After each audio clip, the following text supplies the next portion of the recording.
you know, and how does what you already know inform what you're interested in learning next? How can two people living in the same world come to believe very different things? And why do people sometimes believe things that aren't true? We live in an age of unprecedented access to information, yet misinformation is ubiquitous. We're very interested in understanding why. Answering these questions is useful at multiple levels. We want to understand how people form beliefs from the basic science perspective. But we also want to be able to design our technologies in ways that are sensitive to how they impact human belief formation. Looking forward, we want to build AI systems that can form deep networks of knowledge like people, and beyond that, that can maybe even avoid some of the problems and pitfalls in human belief formation. We want AI that is smarter than us, so it's important not only to understand how we reason and think, but also where it goes wrong, so we can build systems that improve upon it. My lab started down this road initially by thinking about these questions in development. Kids have to go from knowing very little about the world to eventually possessing relatively sophisticated networks of knowledge about how things work. The better and the more accurate your mental models of the world, the more accurately you can run simulations and generate expectations. The more accurate those expectations, the better your decisions. So these processes really matter for everything that happens downstream. The problem is that there's far more knowledge in the world than any one person could possibly ever obtain, which means that an individual learner is forced to pick and choose. Each moment when someone is selected one thing to learn from, they're necessarily missing out on everything else. So each choice matters because it's coming with a huge opportunity cost. One of the things we think about a lot is how people solve this problem. My lab has made progress in this area by employing a combination of computational methods and human data, mostly from behavioral experiments. Human minds, in many senses, are black boxes, so we build formal models that represent theories about how learners might represent the world and make decisions to inform their learning. We know from this work that the kind of data children get look nothing like the kind of data that AI researchers typically train their models on.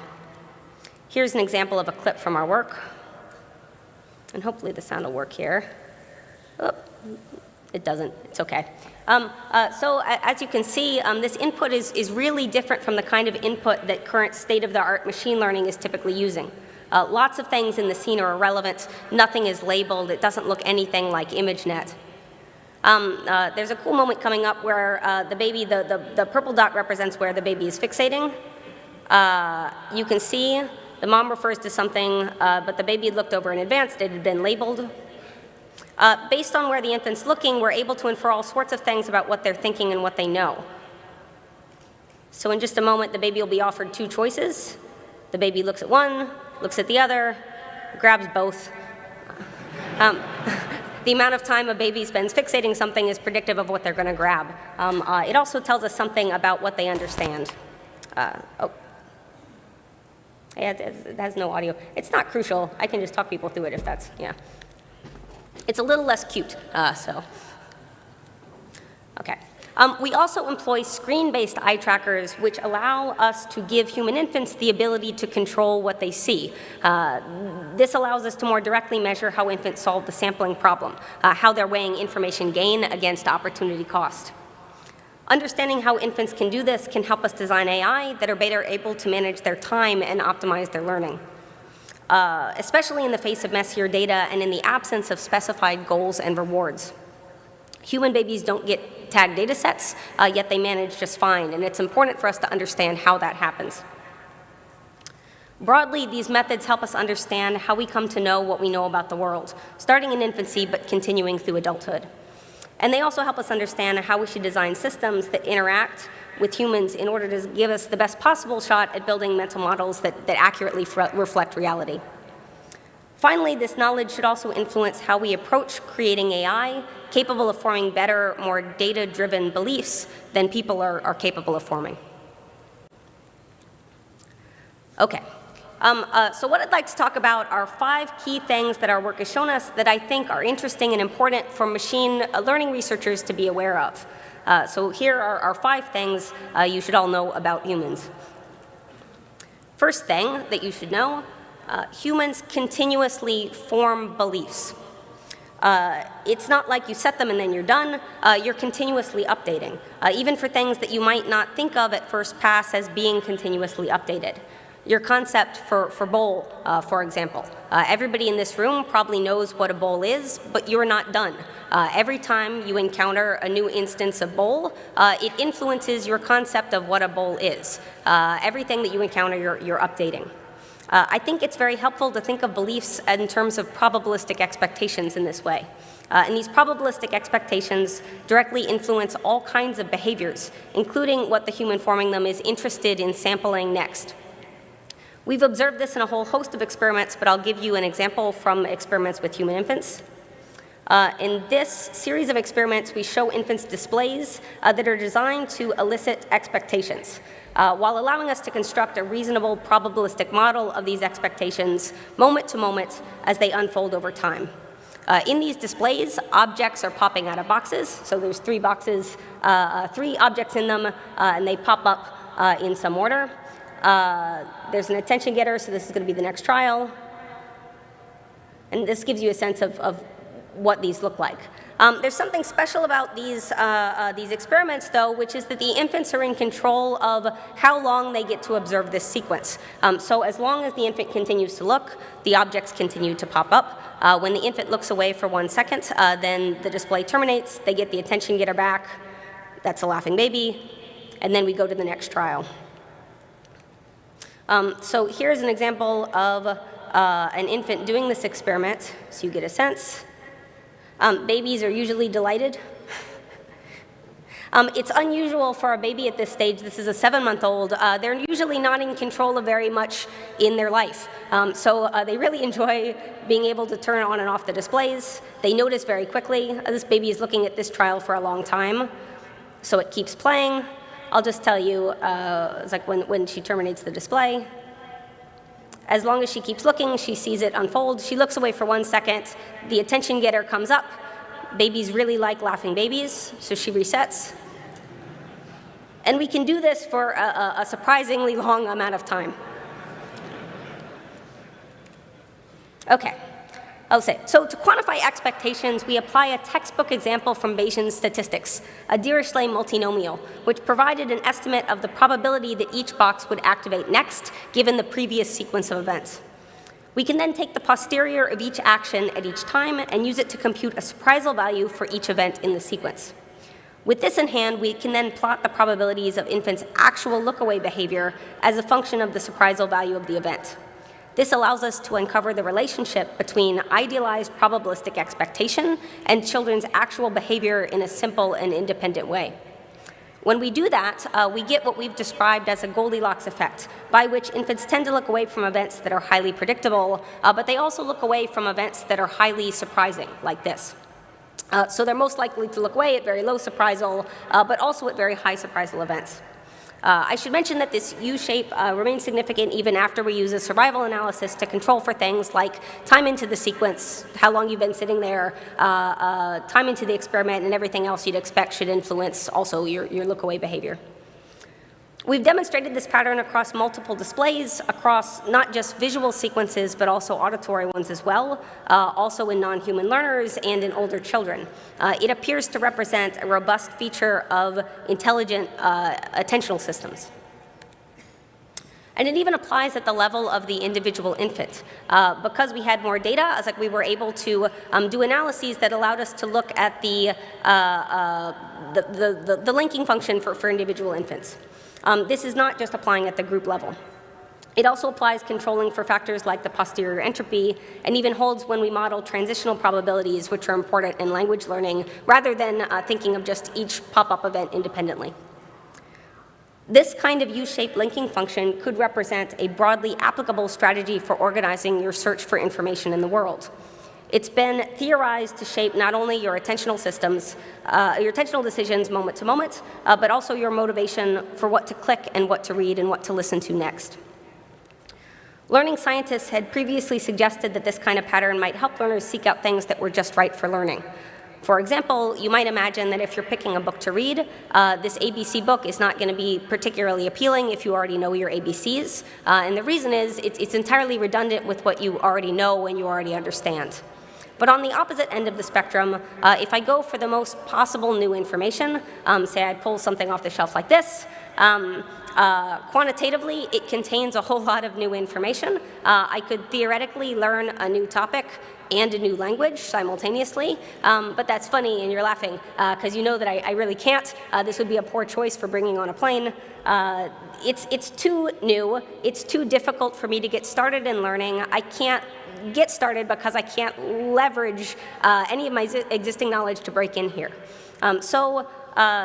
This example highlights, I think, that machine learning algorithms might do well not to find the most surprising data to learn from in the world, but data which is right at the edge of what can be understood. Other people in the community have suggested this similar kind of approach, and it matches with what developmental psychologists have been saying since the 50s. Instead, the most attractive option falls in the Goldilocks zone. It's a book in a language that I understand on a topic in which I have some background. I'm a fan of this book by Andy Smart. These kinds of decisions, we think, originate with the same sort of cognitive systems which favor material that's a little bit surprising, but not overly surprising, given what we currently understand. Importantly, in order to exhibit such regularities, linking attention and an idealized model of the stimuli, infants have to be building expectations about the world and using them to guide their intake for information. This idea is also consistent with other evidence we have from developmental psych that suggests even very young humans seek out experiences that violate their expectations just a little. What's more, they do this in a way that allows them to understand better how the world works. My UC Berkeley colleague, Alison Gopnik, has a slew of studies showing this, that kids are good at intervening on systems in order to understand what causes what in the world, as do people like Liz Bonowitz and Laura Schultz. I was like, this example is from a study where kids were given the option of playing with two types of toys. There's levers that control puppets, and they're either shown confounded evidence where both levers are pressed at once, and the two objects pop out at the same time, so you don't know which lever is attached to which puppet, or they're shown the unconfounded evidence and they have a preference for playing with the toy that they don't understand how it works. Okay, second thing you need to know. Certainty diminishes interest. In other words, you're not curious about things that you think that you know. This is very sensible. A rational agent should recognize that it has limited time, attention, and computational power. So it makes sense that a rational agent would focus on learning material about which it is uncertain, and that is true for humans. But there's a hitch in this strategy. Sometimes people are certain when they should not be. Anyone who's ever discussed politics with extended family is probably already familiar with this. As just one example for this, we have a recent paper in Psychonomic Bulletin and Review that shows that it's what you think you know that determines your curiosity and not what you actually don't know. If you think you know the answer, you're not curious to check it, so you don't. You get stuck with the wrong answer.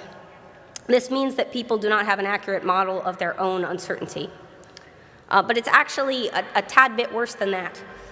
If you think you know the answer, not only will you not check, if we present the right answer to you, you're more inclined to ignore that feedback. We think that this can help explain why people sometimes get stuck with stubborn beliefs that aren't justified given the reality of the world. Once a person becomes certain about something, they aren't considering subsequent evidence in the same way. So where does that certainty come from? Number three, third thing you should know. Certainty is driven by feedback, at least for high-level kinds of beliefs about things like concepts, which I'd argue are the most useful for the big sorts of things that we need to make decisions about in our life. This is a problem because it means we are sometimes certain when we shouldn't be, and sometimes when when feedback isn't actually available, our estimate may be really off. Here's some of our evidence that human certainty is not well calibrated to how certain we should be given the evidence. These images are from a paper published recently in Open Mind. This project was led by Louis Marty. In this paper, we had people learn a novel rule-based concept, Daxiness. These concepts are just Boolean logical rules that specify whether or not an object is Daxy. The Boolean rules themselves are latent, and people must learn them by seeing examples of the objects and guessing whether or not they're Daxy. So initially, they have no idea. In the beginning, they can't know what the concept is. It could be something simple like red, or it could be something more complicated like red and square and large, or green and triangle and small. We use this domain because they're really good models from cognitive psychology that closely predict people's response patterns. These models are, in fact, probabilistic, typically performing Bayesian inference over a space of logical hypotheses. And so we can quantify how certain a learner should be given the evidence that they've observed. We use this setup to evaluate different theories of where people's certainty comes from. And what we find is this. The entropy of an idealized model has little to do with people's certainty in learning, even though that same model can predict their responses. Instead, we find that people's certainty is coming from their feedback. If people are getting answers right just by chance, whatever idea they had in their mind when they got stuff right, they feel very confident that they know the right concept, even when it's not justified according to the models of what they've seen. Even in this case where you're just saying yes or no, so it's very easy to get a string of correct answers and have no idea, people are not sensitive to that. When you get a string of correct responses just by chance, whatever idea you had in your mind at that moment, you feel very confident about, and then you downweight the subsequent evidence. We're currently looking into the role of feedback in more applied domains, such as reasoning about the world. We suspect that overconfidence in these domains might come from very similar mechanisms. If you get some idea in your head, say that the Earth is flat, and then you get just a few pieces of confirmatory evidence, say via the first video you find when you search online, you could become certain before you've had a chance to encounter any disconfirming evidence. The abundance of pseudoscientific materials out there online increases the chances that what you'll find as you're in the early stages of making up your mind may not match reality and could amplify this problem. While the feedback can be problematic, a lack of feedback could be problematic also for different reasons, which leads us to 4. Less feedback may encourage overconfidence. To demonstrate this point, I want to talk about some of our research in which we ask whether two different people who use the same word in the exact same context actually mean the same thing. Are they activating the same concepts? If you've been following politics lately, you might imagine that the answer is no. We started by measuring the degree to which people in the population share common concepts. To do this, we asked people to rate similarities between common concepts following a classic method from cognitive psychology by Roger Shepard and others. Some of these concepts were political, and some were just common nouns. We were interested in discovering how many latent versions of each concept lived in the population. This is a T-SNE plot colored according to the clustering results from a Chinese restaurant process, where response vectors in each concept were clustered across individuals in the population. For instance, based on the responses people gave to similarity judgments to Richard Nixon, we arrived at a distribution over different Nixon concepts that people might have in the population. One note is that they were actually asked twice, so this is their relative reliability in answering. If you thought that we all had the same basic concepts for words, you'd expect one single cluster, but that's not what we see. Instead, we find that there are about 5 to 10 different distinct concepts for each of these labels in the population. Moreover, we also use a species count estimator from ecology to extend the number of clusters in our sample to that of the entire population on the planet, using methods much like good Turing estimators. We find that this number is approximately what we should expect to see for the entire population. When we started this work, we'd expected to see little variance in the concrete concepts. So the original vision was we'd ask about concrete things, we'd ask about abstract things, and we were expecting to see more agreement for things like cups and bowls that you can observe directly, and maybe more disagreement for abstract concepts like love and war.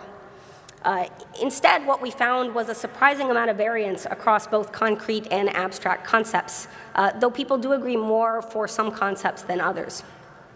Here's a clustering for salmon, with about 3 main types of salmon and one little weird small green cluster.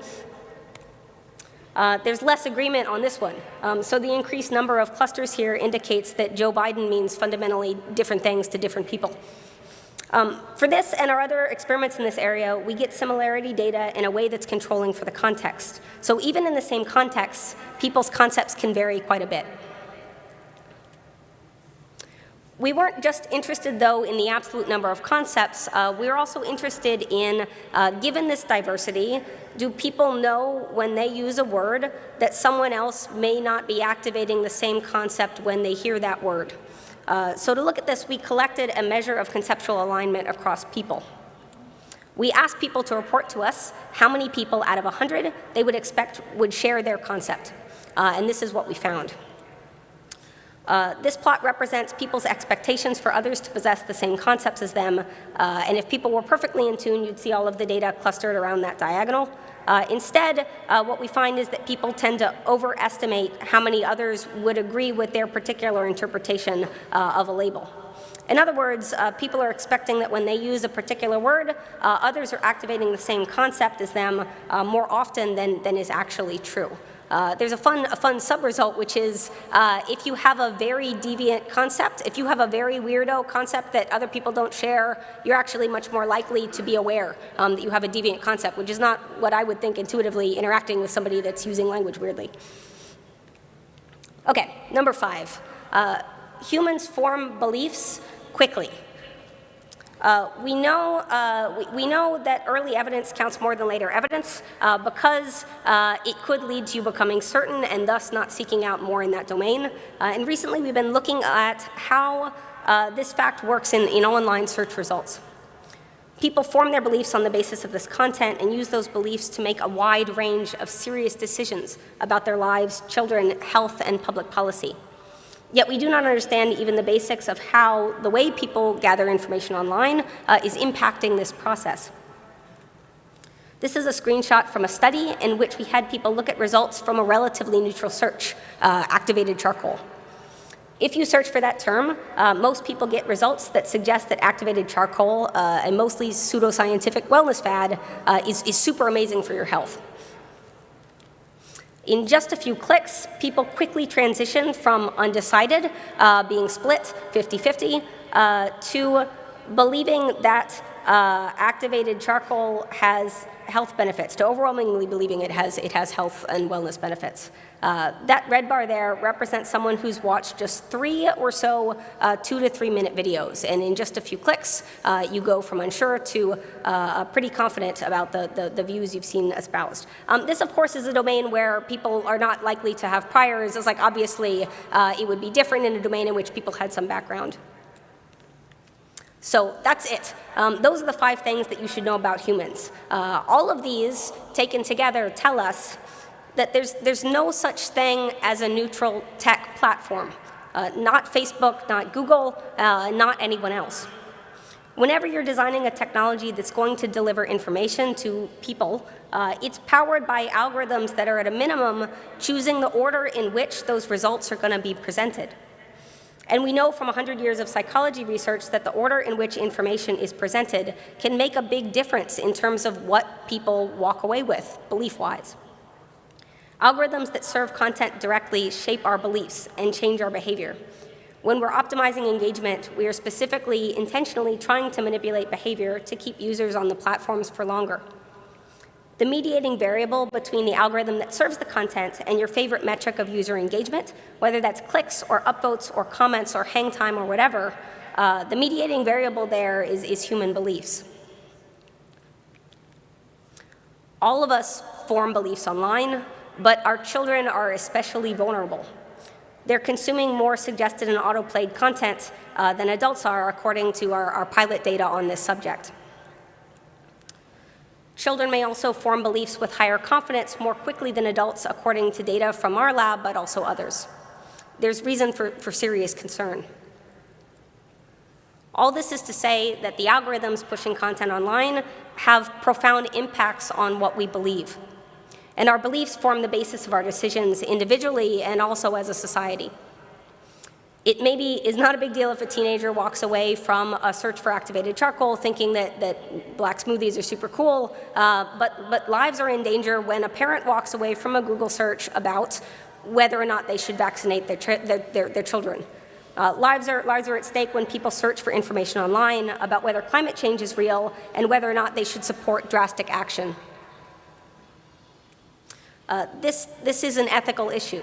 I'm happy to see that ethical issues are getting more attention in tech lately. I'm especially happy to see all of the ethical issues that this conference and the organizers are taking very seriously.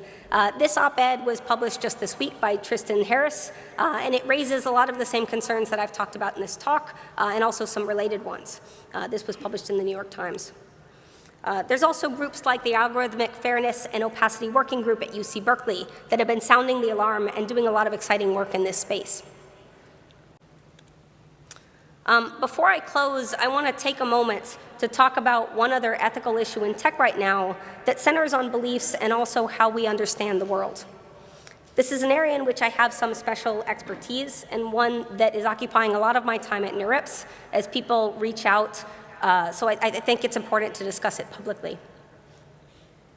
I know people are aware of sexual harassment, retaliation, and gender equity issues at many of the companies and universities present in this room. I was formerly in the Department of Brain and Cognitive Sciences at the University of Rochester, and a professor there named Florian Jaeger abused his power over me and at least 15 other women to engage in sexual misconduct that damaged our educations. The university whitewashed our complaints and retaliated against us. This led to an ongoing lawsuit from 9 former faculty and students. At Rochester, women lost crucial training and professional opportunities because of that professor's behavior and also the university's defensive response. These unethical and illegal actions cost women students their careers. By now, the Me Too movement has made clear that women face an uphill battle in STEM.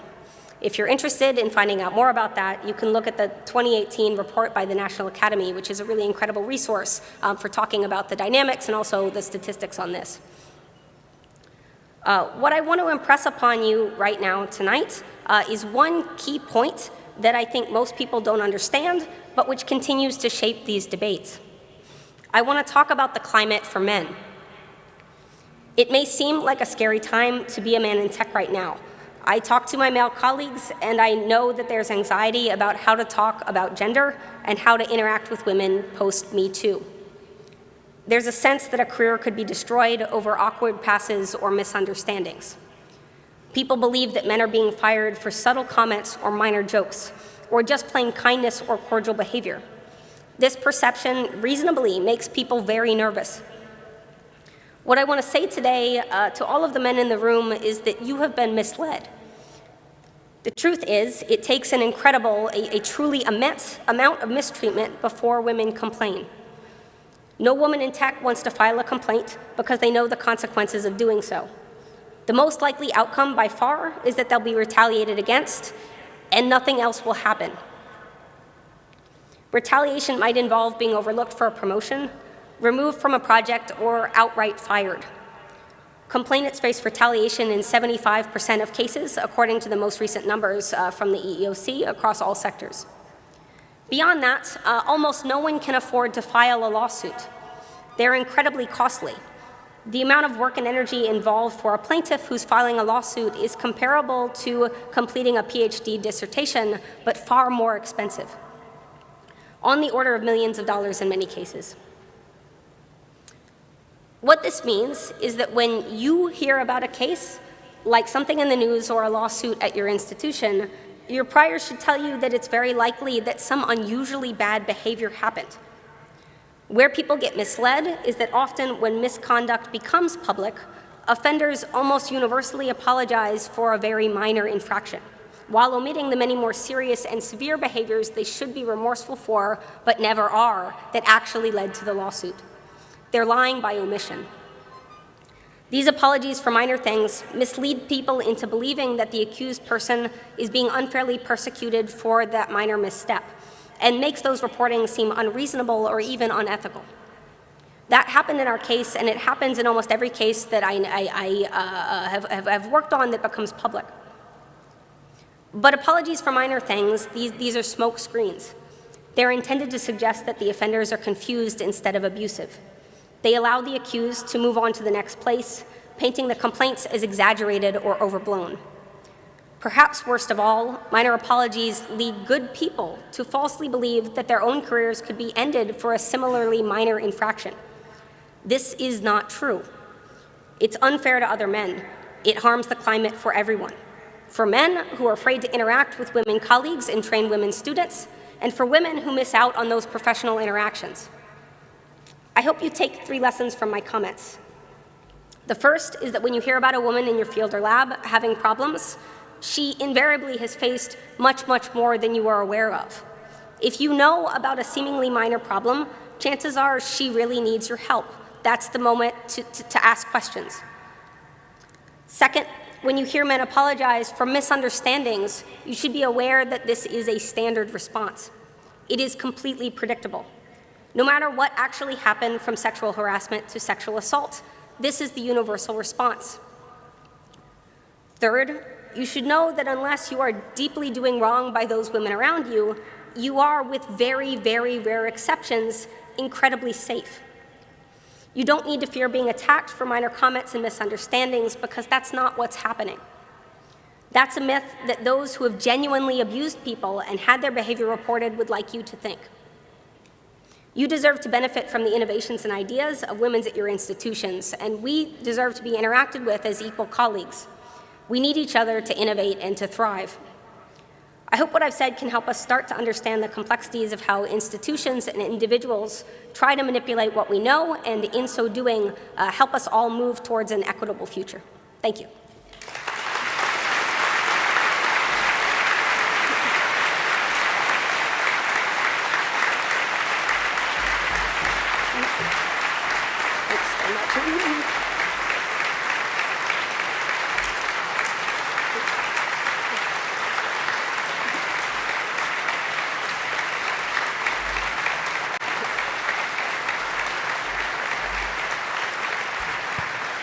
I'm not sure I've seen people stand after a talk before at NeurIPS, so that's great, thanks.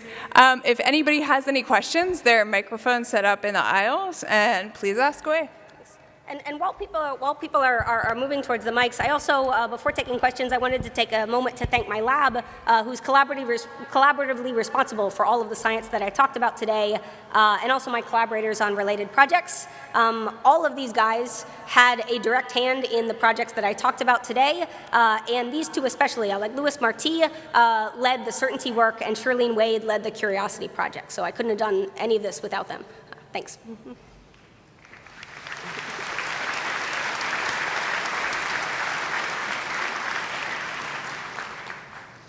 Hi, my name's Tom Dietrich, and I sort of hesitate to ask a sort of minor technical question after you talked about things that are so important.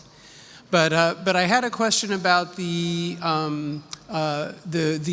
turning away from novelty of the infants. Right.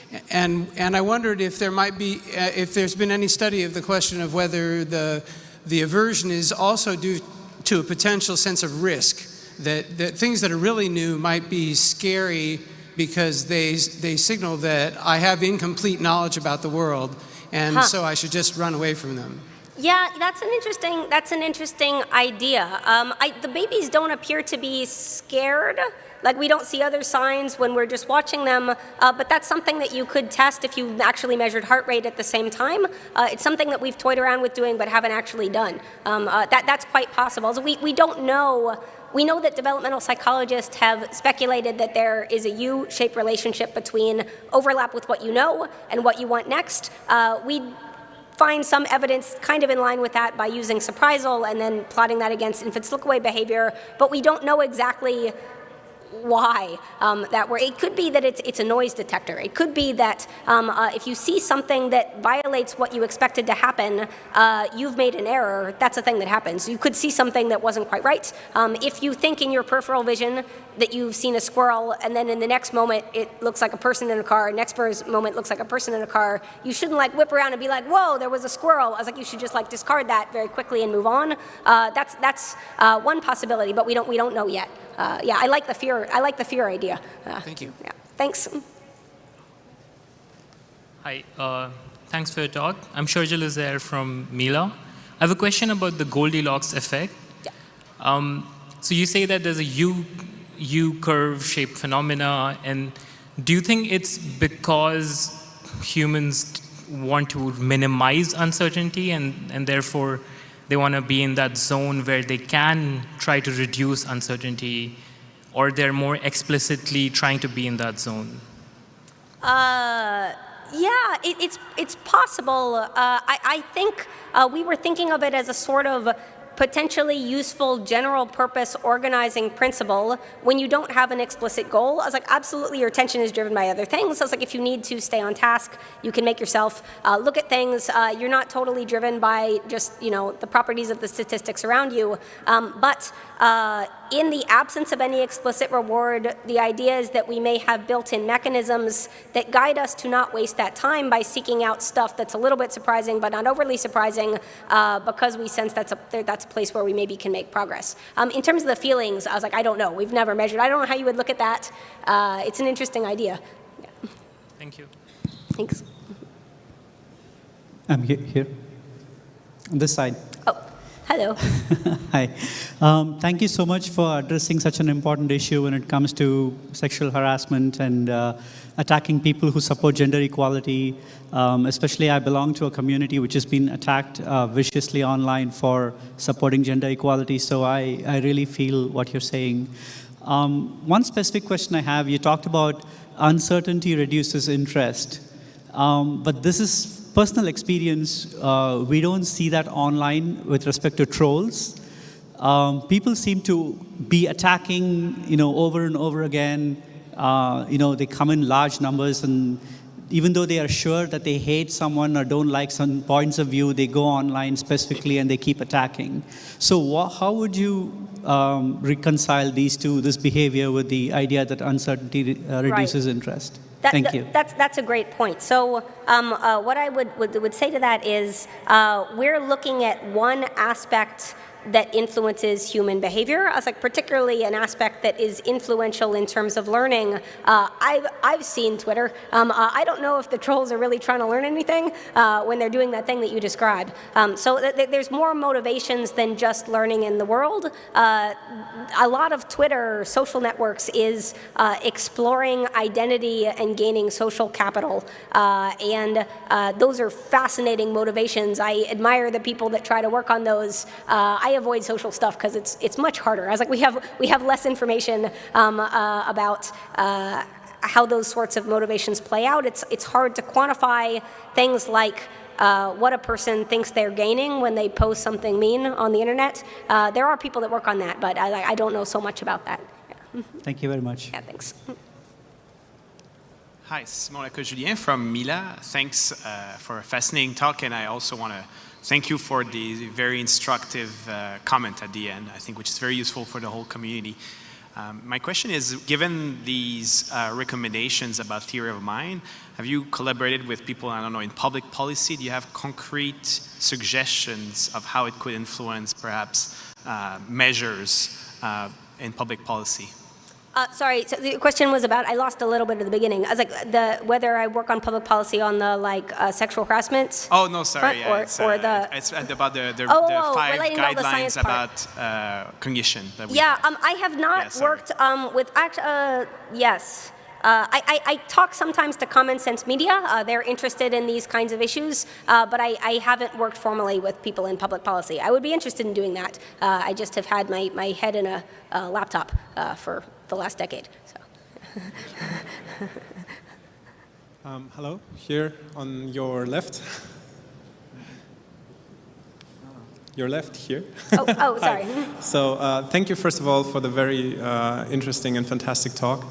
My question is related to the point that you made about that people actively try to look into areas where they're uncertain and not so much into areas where they're certain. So recently I read a book from Carol Tavris about cognitive dissonance, where the theory is that sometimes you develop this cognitive dissonance and then you use self-justification to kind of keep in your bubble.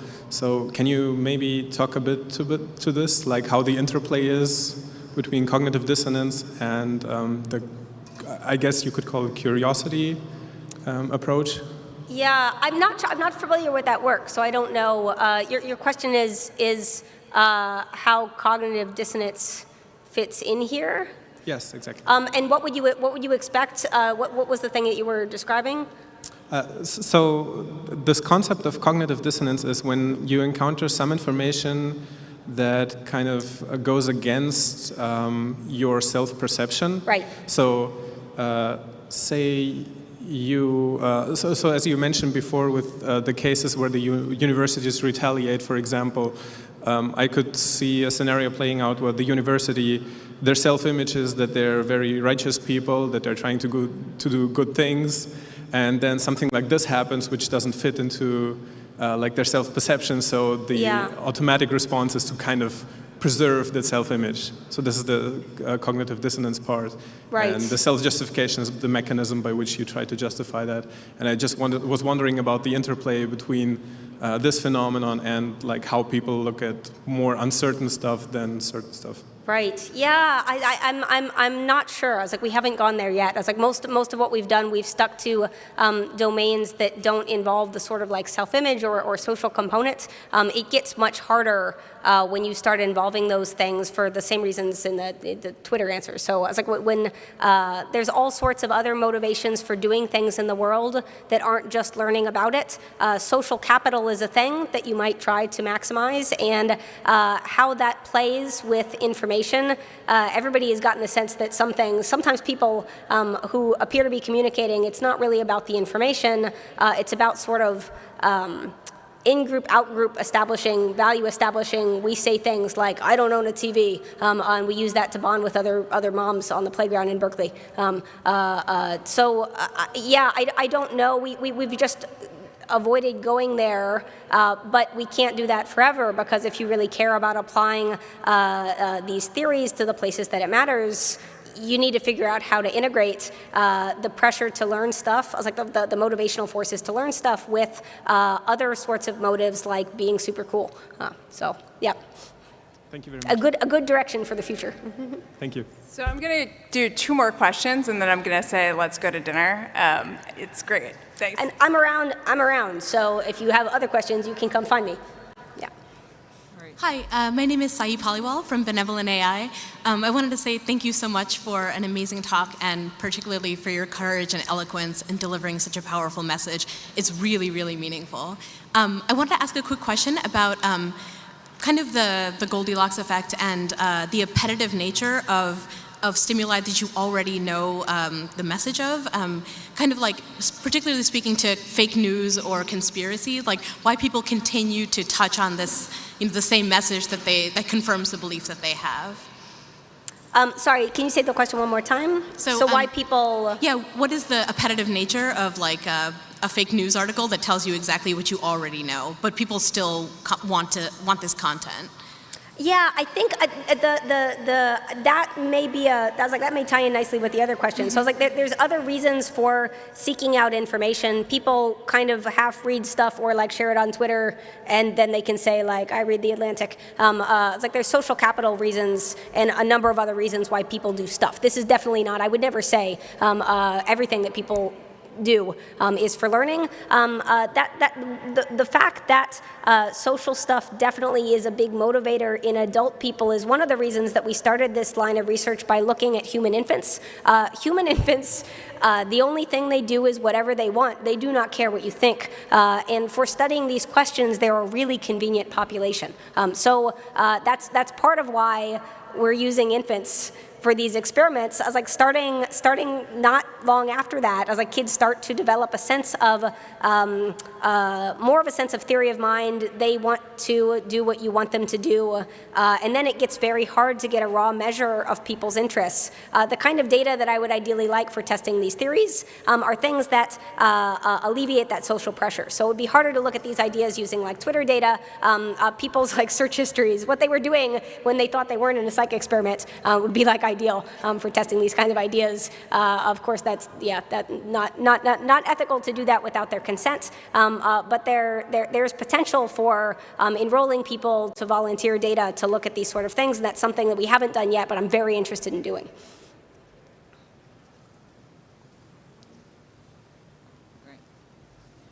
All right.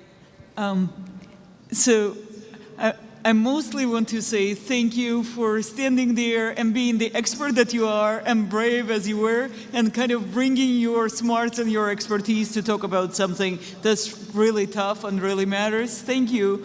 And I guess it gives us power to use our smarts and whatever we're good at to take this example and take the things you talked about that are important to, I think, all of us, and take them to our own research and industry communities and do what you did today. With that, though, do you have any advice? Like, I'm not you, I can't do what you did, but what should I do? My advice would be careful. It depends on the particular situation. There's power in words, but also the reason why a lot of people are not saying more is because they can't, and I'm sensitive to that fact too. So when I was a graduate student and the abuse was happening to me, there were direct threats that if I said anything, my career would be ended. I was reminded regularly that nobody knew who I was yet, and it would be pretty easy to crush me. And that kept me silent. So I'm sensitive to the fact that what sexual harassment and other forms of abuse are is they are exploitation of a vulnerable population. It's targeted. That's why most people don't see it. It's targeted towards people that are in the minority and are vulnerable for some other reason. It's more likely to happen if you're a minority status, like ethnically, or if you're a low-income student. People don't say things when they can't. I build rational models of human behavior, and I understand that. How we make things better going forward is signaling to people that we care about these issues, listening to them when they can come forward, and then if you are a woman in a male-dominated field, the best predictor of how your field is doing is how much representation there is at the levels of leadership. So I feel very lucky. What happened to me, I'm lucky to be here still, and I'm aware of that. People sometimes need to be quiet in the interest of self-preservation, and that's a valid thing to do too. If people need to talk and are not ready to go public, I am an ally. There's all sorts of allies out there that they can talk to. But the particulars of how to enact change depend on the situation, and many places are in many different the details of what you should do in particular, depends upon the circumstance that you're in. So if I can ever be a guide to anybody who's dealing with these issues, whether or not you're trying to support someone more junior than yourself, or you are the junior person that needs support, please reach out. I'm very accessible. Right. Thank you. Thanks. Thank you. Thank you very much.